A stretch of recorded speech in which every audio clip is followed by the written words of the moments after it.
Salut, ici Jean-François pour Sentier du Bonheur, mais avant le générique.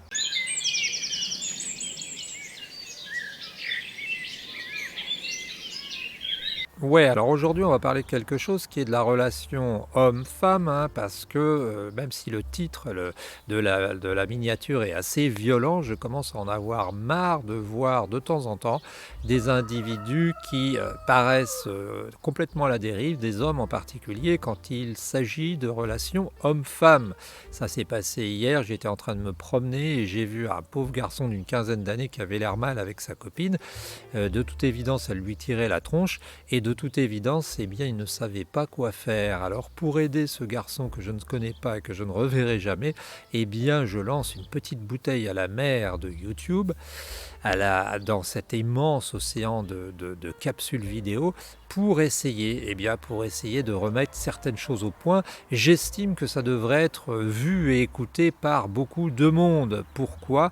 Eh bien, parce que tu sais, si tu as lu Triste Amérique, tu verras que à une époque, eh bien, malheureusement, chez les Noirs, par exemple, les Noirs disent, les parents noirs disent à leur enfant, mâle en général, garçon, qu'il faut qu'ils se méfient parce qu'ils arrivent à un âge où ils sont en danger par rapport aux Blancs, parce que s'ils sont attrapés par les policiers, etc., s'ils ne respectent pas certaines règles, ne jamais s'enfuir, ne jamais critiquer le Blanc, eh bien ils risquent de mourir. Tu vois, nous, entre les hommes, on devrait avoir une sorte de passation de temps en temps qui se ferait, et les hommes devraient dire à leurs fils, ou les grands-pères à leurs petits-fils, attention, il y a 2 ou 3 choses que tu dois savoir en étant un homme, parce que sinon tu vas te faire avoir. Alors on y va, c'est parti.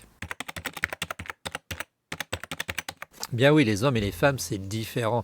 C'est différent d'une part parce que c'est différent culturellement. Ça fait des milliers d'années que les hommes et les femmes évoluent différemment, même des millions d'années si on considère ce qui existait avant les hommes et les femmes au sens propre. Et ça fait des milliers d'années, des dizaines de milliers d'années, des millions d'années qu'il y a une évolution. Et le sort dévolu aux femmes et aux hommes n'est pas le même. Tu as dû te rendre compte que les hommes sont plus des risques tout, ont des hormones qui font qu'ils ont tendance au sacrifice, alors que les femmes ont tendance à se protéger. Pourquoi? Parce qu'elles protègent la progéniture. Et quoi qu'on veuille en dire, c'est pas un truc anodin. Tout simplement, ça veut dire que nous n'avons pas les mêmes fonctions et nous ne pensons pas de la même manière. Les hommes et les femmes sont différents. Ce qui fait que le fait actuellement de vouloir faire que des hommes deviennent des femmes et des femmes deviennent des hommes, c'est une aberration, c'est une sinistre connerie. Mais passons au point numéro 2. Suis-moi, je te suis-moi, je te fuis. Tu dois connaître ça, tu dois connaître ça. C'est tout simplement un petit dicton qui dit que quand on cherche à poursuivre la personne, eh bien, elle s'échappe. Et quand on cherche finalement à ne pas la capter, eh bien, elle vient vers toi. Oui, c'est ça qu'il faut comprendre quand on est un homme. C'est qu'en matière de femmes et d'hommes, il y a une sorte de deal qui se fait et que c'est pas si tu te mets à genoux devant ta princesse en lui disant en pleurs que tu as besoin d'elle que tu vas réussir à la séduire, parce que la base de la séduction, elle ne fonctionne pas comme ça, elle est basée aussi, comme sur le commerce, sur la base de l'offre et de la demande. Il faut le savoir. Et combien d'amis as-tu dû voir qui cherchaient absolument à tout prix, quitte en mettant leur vie en jeu, comme je te le disais, à faire que la jeune princesse reste avec eux et qui se sont retrouvés tout seuls? Eh bien oui, il faut intégrer ça. Fuis-moi, je te suis-moi, je te fuis. Simplement en se disant que les rapports entre les hommes et femmes ne sont pas basés sur la volonté de l'un ou de l'autre que l'autre reste avec lui ou pas, mais surtout une sorte de deal, une sorte d'échange qui a quelque chose à voir avec l'offre et la demande, car chacun a quelque chose à offrir et chacun demande quelque chose. Mais passons au numéro 3. Oui, c'est important parce que j'ai l'impression que de plus en plus, on s'aperçoit qu'il y a des couples qui se créent, des couples qui se forment sans avoir de but final.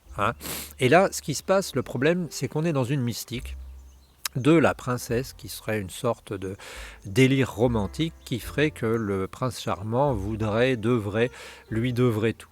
En fait, ça, c'est une idée qui a été véhiculée à l'époque des romantiques, à l'époque de Victor Hugo, etc., etc. Et c'est une idée qui n'est pas complètement rationnelle, hein. C'est-à-dire que combien tu vois de filles, combien tu vois de femmes qui vivent dans une idée d'un amour éternel qui devrait être continué et qui arrête le couple au moindre moment où tu vois que les gens sont plus complètement amoureux dingue. Et ben c'est ça qu'il faut dire aux garçons aussi, c'est que la situation de vie dans un couple, c'est pas nécessairement l'amour fou en permanence, hein. C'est pas nécessairement le type qui va se priver de manger parce qu'il n'a pas vu sa belle. Non, l'amour entre des personnes, ça se transforme au fur et à mesure. Ça change, ça va vers la fabrication d'enfants, ça va vers finalement une vie à deux qui n'est pas nécessairement la vie du tout début où finalement on ne touche pas terre et on n'a même plus besoin de manger ni de boire.